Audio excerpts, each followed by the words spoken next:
एक आदमी के दो पुत्र थे, राम और श्याम। दोनों थे तो सगे भाई, पर एक दूसरे के बिल्कुल विपरीत। जहां राम बहुत कंजूस था, वहीं श्याम को फिजूल खर्ची की आदत थी। दोनों की पत्नियां भी उनकी इस आदत से परेशान थी।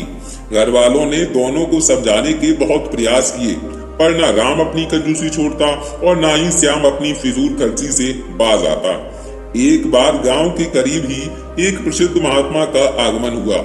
वृद्ध पिता ने सोचा, क्यों ना उन्हीं से इस समस्या का समाधान पूछा जाए, और अगले ही दिन वे महात्मा जी के पास पहुंचे। महात्मा जी ने ध्यान पूर्वक उनकी बातें सुनी और अगले दिन दोनों पुत्रों को लेकर आने को कहा। पिताजी महात्मा जी के बताए हुए समय पर अपने पुत्रों को लेकर पहुंच गए। महात्मा जी ने पुत्रों के सामने अपनी बंद मुट्ठियां घुमाते हुए कहा, बताओ, यदि मेरा हाथ हमेशा के लिए ऐसा ही हो जाए तो कैसा लगेगा? पुत्र बोले, ऐसे में तो ऐसा लगेगा कि आपको कोढ़ हो गया हो। अब की बार महात्मा जी ने मुट्ठी खोलकर अपनी हथेलियों को फैलाकर कहा कि अब मेरा हाथ अगर मैं हमेशा ऐसा ही रखूं तो कैसा लगेगा? तब भी उन दोनों पुत्रों ने कहा कि तब भी यही लगेगा कि आपको कोढ़ है। तब महात्मा जी गंभीरता से बोले, पुत्रों, यही तो मैं तुम्हें समझाना चाहता हूँ।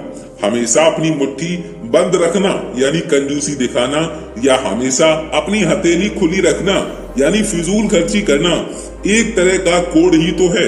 हमेशा मुट्ठी बंद रखने वाला धनवान होते हुए भी निर्धनी रहता है, और हमेशा मुट्ठी खुली रखने वाला चाहे जितना भी धनवान हो, उसे निर्धन बनते समय नहीं लगता।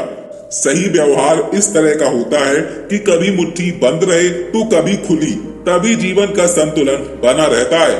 पुत्र महात्मा जी की बात समझ चुके थे। अब उन्होंने मन ही मन सोच समझ कर ही खर्च करने का निश्चय किया। अगर आप इस कहानी से कुछ भी नया सीखे हो तो प्लीज इसे शेयर कीजिएगा, ताकि कहानी आपकी लाइफ के साथ साथ दूसरों की लाइफ भी बदल सके। और जो कंजूस लोग और जो फिजूल खर्ची लोग हैं, शायद उनके जीवन में कुछ थोड़ा बहुत ही बदलाव आ जाए। हम मिलते हैं आपसे फिर एक नेक्स्ट वीडियो में एक नई कहानी के साथ।